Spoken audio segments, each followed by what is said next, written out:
Welcome students chapter 8 का exercise 8.2 का question number 5 तक हम कंप्लीट कर चुके थे प्रीवियस वीडियोस में। अब हम आते हैं क्वेश्चन नंबर 6 पर। देखिए क्वेश्चन नंबर 6 क्या दिया हुआ है। वित्तीय वर्ष 2014-15 में श्रीमती भावना की वार्षिक आय मकान किराया भत्ता छोड़कर, यानी कि हमें एनुअल इनकम दिया हुआ है। तो फर्स्ट पॉइंट एनुअल इनकम वार्षिक आय, ठीक है, क्या दिया है 6 लाख।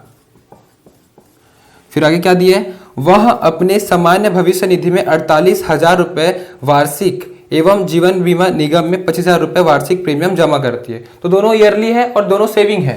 तो सेकंड क्या हो जाएगा, सेविंग। पहला सेविंग जो कि है 48,000 रुपये का सामान्य भविष्य निधि में 48,000 का, और आगे दिया हुआ है 25,000 का जीवन बीमा निगम। तो जीवन बीमा निगम में ये है 25,000 रुपये का, ये टोटल सेविंग है। और फिर क्या दिया है, बस सेविंग इतना ही दिया है जिसमें कोई डोनेशन नहीं दिया, यानी कि दान नहीं दिए, तो सेविंग ही बस दिया यहाँ पे। तो हम टोटल सेविंग निकाल लेते हैं। दोनों ईयरली दिया था इसलिए कोई 12 से गुना करने की जरूरत नहीं पड़ा, मंथली दिया रहता तो 12 से गुना करते। तो यहाँ पे क्या होगा, टोटल सेविंग। कुल बचत कितना हो जाएगा, दोनों को प्लस कर देंगे, 0 0 0, 8 और 5 ये हो जाएगा 13 का 3, कैरी 1 4 1 5 5 6 7, 73,000, 73,000। ये क्या हो गया, सेविंग हो गया। ठीक है, अब हमें क्या करना होगा, एनुअल इनकम को अपडेट करना होगा। ठीक है, मतलब जो सेविंग है उसको माइनस करते हैं ना, हम बचत को घटाते हैं वार्षिक आय से।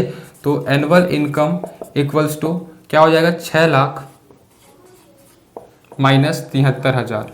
और हमको पता है कि जो सेविंग है अगर वो 1 लाख या 1 लाख से ज़्यादा आता है तो सिर्फ 1 लाख ही लेते हैं। ठीक है, उससे कम है तो उतना ले सकते हैं, हमको ये पता है। ठीक है, तो माइनस कर देते हैं, कितना हो जाएगा 3 0, तो 3 0 हो जाएगा। फिर ये 10 10 में 3, ये हो जाएगा 7, ये 9 9 में 7, तो 7 8 9 यानी कि 2, और ये हो गया 5, यानी कि 5,27,000 रुपये आ गया क्या, एनुअल इनकम।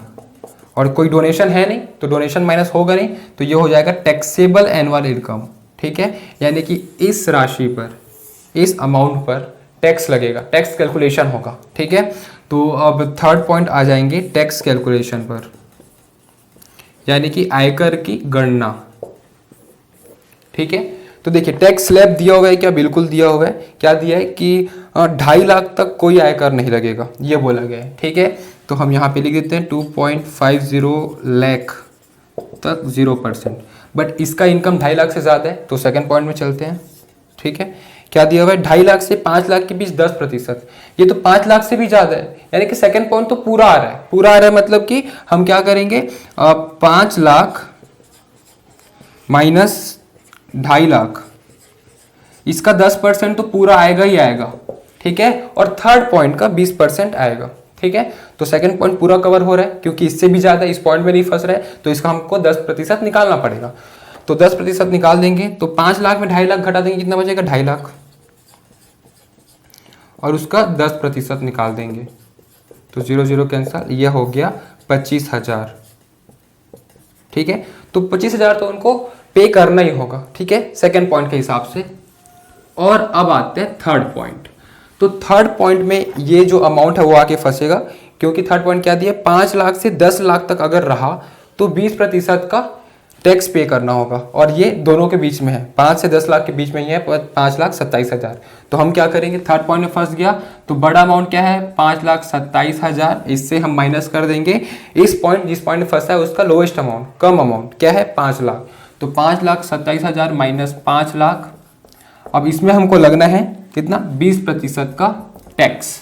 ठीक है, तो 20% का निकाल देंगे, क्या होगा, इसको माइनस करते हैं। तो 5,27,000 में 5 लाख घटा देंगे, कितना बचेगा 27,000, इसका 20% निकाल देंगे, तो 0 0 कैंसल, ये 0 0 कैंसल, क्या होगा 2 0 0 2 0 0, 7 दूनी 14 का 4, कैरी 1, और 2 दूनी 4 1 5, यानी कि 5400, 5,400 रुपये।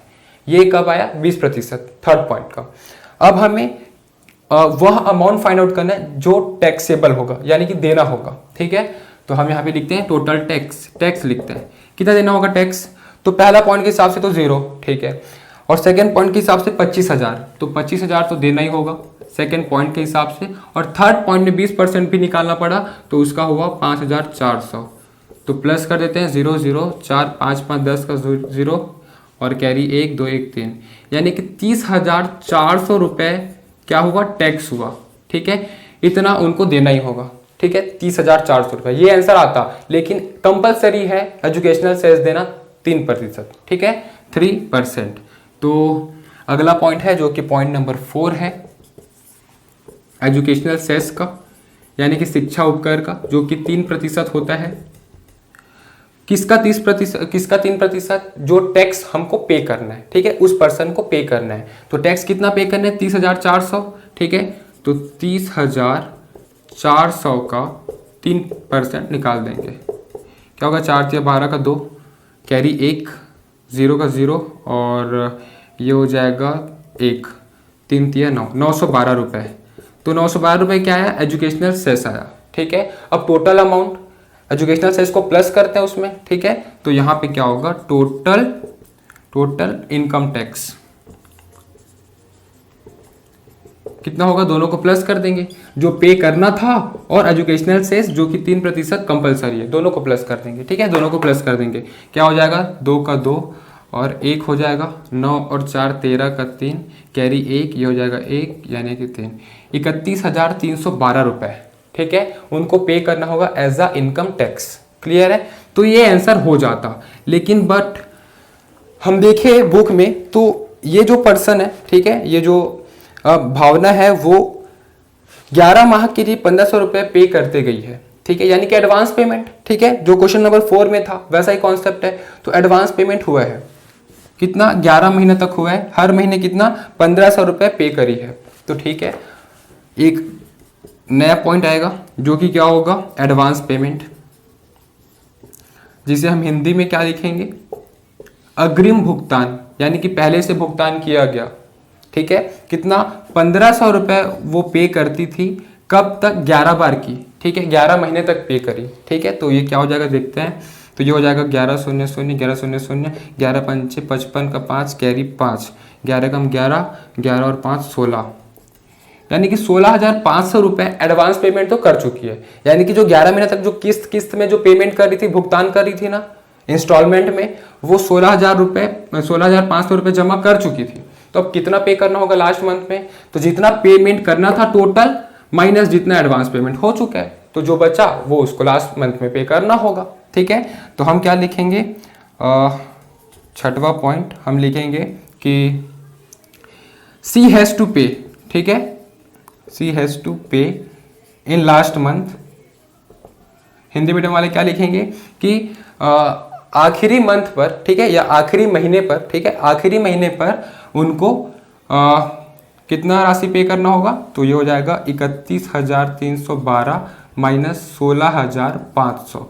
ठीक है, ये माइनस कर देंगे तो क्या हो जाएगा देखते हैं।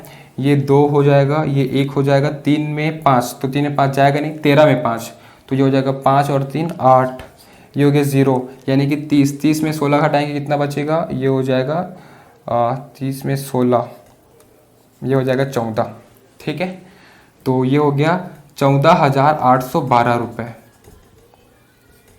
इसका मतलब उस पर्सन को लास्ट मंथ में 14,812 रुपीज़ जमा करना होगा। ठीक है, क्योंकि उनको तो वैसे जमा करना था 31,312 रुपये, लेकिन वो जो इंस्टॉलमेंट में किस्त में कितना 16,500 रुपये पहले से जमा कर चुकी थी, तो दोनों को माइनस किए तो कितना है 14,812 रुपये, जो कि लास्ट मंथ के लिए ड्यू था, शेष था। ठीक है, तो इस प्रकार से बनेगा यहाँ क्वेश्चन, इसे आप लोग नोट कर लीजिए और इस चैनल को सब्सक्राइब जरूर करिएगा। Thank you. देखो स्टूडेंट्स, यहाँ पे क्वेश्चन नंबर 6 पर कंफ्यूज मत होना, क्योंकि देखिए क्वेश्चन नंबर 6 का जो आंसर बुक में दिया हुआ है वो 31,312 यानी कि यहीं तक का दिया हुआ है। ठीक है, तो उस क्वेश्चन में ये भी बोला गया है कि 11 महीने तक एडवांस पेमेंट हुआ है। तो अगर उस क्वेश्चन में अगर ऐसा पूछा जाएगा कि लास्ट मंथ में, ठीक है, आखिरी महीना में कितना पेमेंट करना होगा, कितना भुगतान करना होगा, तो फिर इस दोनों पॉइंट को लिखना। ठीक है, कि आखिरी महीने में उसे 14,812 रुपये पे करना होगा।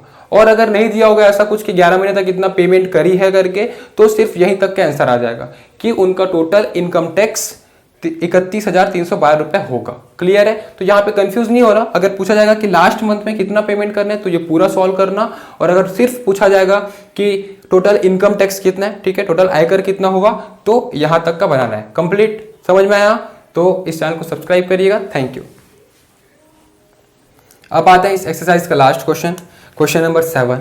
तो देखिए प्रश्न क्रमांक 7 क्या दिया हुआ है, ध्यान से समझिएगा। दिया है कि एक अधिकारी की वित्तीय वर्ष 2012-13 में वार्षिक आय, यानी कि हमें इनकम, एनुअल इनकम दिया है फर्स्ट पॉइंट, वार्षिक आय, ठीक है, क्या दिया हुआ है 7,20,000 रुपये, ठीक है, ये हमें दिया हुआ है। और आगे क्या दिया हुआ है, उसने सामान्य भविष्य निधि में प्रति माह, यानी कि सेविंग का बात हुआ है, तो सेकंड सेविंग यानी कि बचत। तो पहला बचत क्या है, सामान्य भविष्य निधि में प्रति मंथ यानी कि पर मंथ बोला गया 4,000 रुपये, जो कि हमें ईयरली चाहिए होता है, तो 12 से गुना कर देंगे तो ईयरली मिल जाएगा, तो 12 चौक 48, ठीक है, तो 48,000 रुपीज़, ठीक है। और सेकंड सेविंग क्या दिया, जीवन बीमा निगम में प्रति माह 3,000 रुपये, तो जीवन बीमा निगम सेकंड, इसमें भी प्रति माह बोला गया है कितना, 3,000 रुपये का, तो 3,000 गुना 12 करेंगे तो 12 तिया 36, तो 36,000 का इसमें सेव कर रही है, ठीक है, या कर रहा है, ठीक है, जो पर्सन है। तीसरा क्या दिया हुआ है फिर आगे, तथा 30,000 रुपये का राष्ट्रीय बचत पत्र, राष्ट्रीय बचत पत्र कितना 30,000 रुपये का, जो कि एनुअली होता है, वन टाइम होता है, 1 साल के लिए होता है, ठीक है, तो ये दिया हुआ है। फिर एक अनाथ आश्रम, फिर उसके बाद डोनेशन स्टार्ट हो गया, ठीक है, तो बचत यहीं तक दिया है, सेविंग यहीं तक दिया है, ठीक है। तो हम टोटल सेविंग निकाल लेते हैं,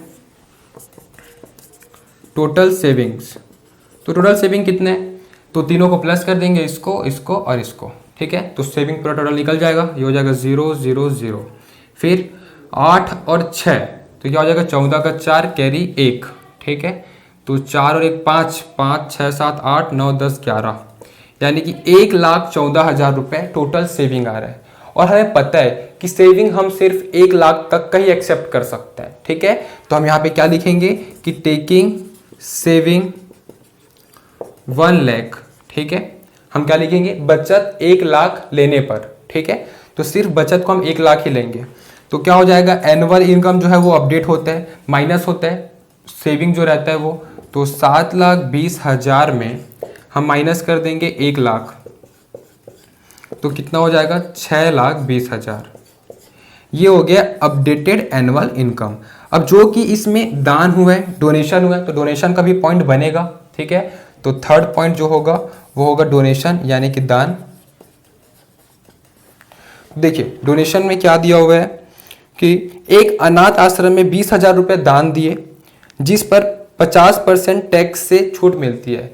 तो एक अनाथ आश्रम में 20,000 रुपये का, तो अनाथ आश्रम लिख देता हूँ कितना, 20,000 रुपये का है, जिसमें से 50% टैक्स नहीं लगेगा, लेकिन 50% लगेगा, तो इसका 50% हमें माइनस करेंगे क्योंकि उसमें टैक्स नहीं लगेगा, तो एनुअल इनकम से हटाएंगे तो 50% निकाल देते हैं, यानी कि आधा, तो 20,000 का आधा कितना होगा 10,000, तो 10,000 अनाथ आश्रम पे टैक्स माइनस होगा, ठीक है। फिर आगे और डोनेशन दिया हुआ है क्या, नहीं, इसके आगे कोई डोनेशन नहीं दिया है। तो अब जो आएगा वो आएगा टैक्सेबल अमाउंट, यानी कि ऐसा अमाउंट जिसमें टैक्स कैलकुलेशन होगा, ठीक है, तो यहाँ पे हम लिखते हैं टैक्सेबल एनुअल इनकम क्या होगा, तो 10,000 माइनस कर देंगे, जो 6,20,000 था, तो 6,20,000 माइनस 10,000 क्या होगा 6,10,000, तो 6,10,000 रुपये ये हो गया टैक्सेबल एनुअल इनकम, यानी कि इस अमाउंट पर टैक्स कैलकुलेशन होगा, ठीक है। तो अगला पॉइंट चलते हैं जो कि है 4th पॉइंट, टैक्स कैलकुलेशन, यानी कि आयकर की गणना, ठीक है। तो टैक्स स्लैब दिया होगा, क्या दिए, 2 लाख तक कोई आयकर नहीं, यानी कि पहला पॉइंट है 2 लाख तक 0% टैक्स, तो ठीक है, ये 2 लाख से ज्यादा है तो दूसरा पॉइंट में जाना पड़ेगा। दूसरा पॉइंट क्या दिया है, 2 लाख से 5 लाख तक 10%, ये तो 2 लाख से 5 लाख में भी नहीं आ रहा है, उससे ज्यादा है, तो फिर 2 लाख से 5 लाख में जो 10% लगेगा वो तो इसमें लगना ही है, क्योंकि इस पॉइंट के पार है, इस पॉइंट के भी आगे है। तो हम क्या करेंगे, 2 लाख से 5 लाख के बीच 10% लगता है, तो 5 लाख माइनस 2 लाख में 10% का टैक्स लगा देते हैं, तो क्या होगा 3 लाख। 3 लाख का 10% कितना हो जाएगा 30,000। तो 30,000 इस सेकंड पॉइंट से इनको टैक्स पे करना होगा। अब आते हैं थर्ड पॉइंट जिसमें ये जो अमाउंट है वो फंसेगा। तो क्या दिया हुआ है 5 लाख से 10 लाख तक 20%, ठीक है, और 5 लाख से 10 लाख के बीच ही आता है 6,10,000, ठीक है। तो हम क्या करते हैं, बड़ा अमाउंट क्या है 6,10,000, और जो थर्ड पॉइंट जिसमें फंसा है उसका स्मॉल अमाउंट क्या है, उसका है 5 लाख। तो 6,10,000 माइनस 5 लाख में हमको 20% का टैक्स कैलकुलेट करना होगा, ठीक है। तो 6,10,000 माइनस 5 लाख ये होगा 1,10,000 का 20% निकाल देते हैं। क्या होगा 0 0 कैंसिल, 0 0 कैंसिल, ये हो जाएगा 2 0 0 2 0 0 2 0 0, ठीक है, ये हो जाएगा 22, यानी कि 22,000, ठीक है। तो 22,000 रुपये थर्ड पॉइंट से और सेकेंड पॉइंट से 30,000 रुपये। तो टोटल टैक्स कितना पे करना होगा, तो यहाँ पे हम लिख देते हैं टैक्स। तो टैक्स कितना पे करना होगा, फर्स्ट पॉइंट से 0, सेकेंड पॉइंट से 30,000 रुपये और सेकेंड पॉइंट से थर्ड पॉइंट से 22,000 रुपये। कितना हो जाएगा 0 0 0, ये हो जाएगा 2 3 2 5, यानी कि 52,000 रुपये। तो टैक्स कितना पे करना होगा 52,000 रुपये टैक्स अमाउंट, ठीक है, कितना 52,000 रुपये। अब हमको पता है कि एजुकेशनल सेस लगता है 3% का, किसमें जितना हमको पे करना है टैक्स। तो टैक्स अपने को पे करना है 52,000, जिसमें का 3% एजुकेशनल सेस के लिए होता है, तो शिक्षा उपकर। तो एजुकेशनल सेस 3% हम निकालते हैं, तो क्या होगा 52,000 का 3%,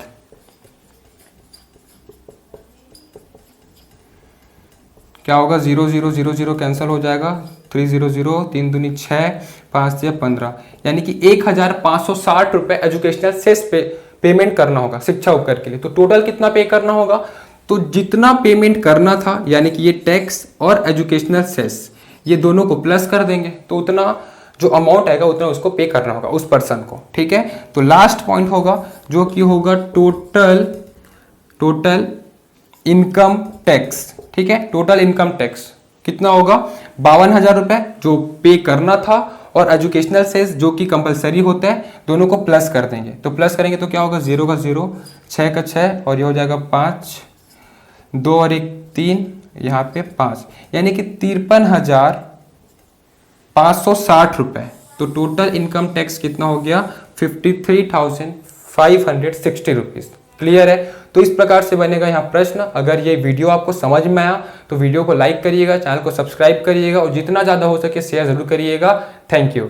और इसी के साथ यहाँ एक्सरसाइज 8.2 और यह चैप्टर 8 भी कंप्लीट। Thank you.